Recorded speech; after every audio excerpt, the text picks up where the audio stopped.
एक बादशाह ने तालाब बनवाया, इसमें जहरीले जानवर सांप, बिच्छू, मगरमच्छ अल मुख्तसिर, इसे दुनिया में जहाँ किसी जहरीले जानवर का पता चलता वो इसे मंगवा कर तालाब में छोड़ देता।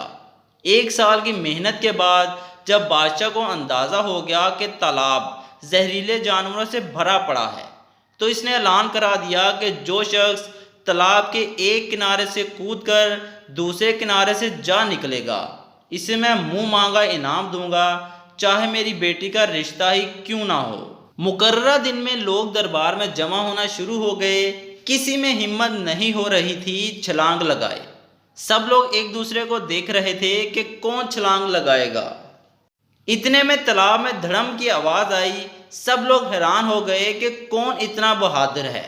सब ये देखकर हैरान हो जाते हैं कि तालाब में एक मिरासी तैर रहा है।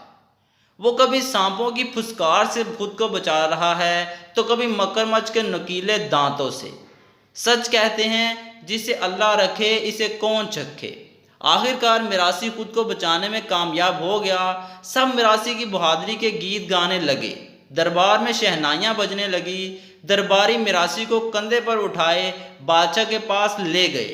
बादशाह ने कहा, ए मेरी रियाया के बहादुर बंदे, मांग, तू क्या मांगता है मुझसे।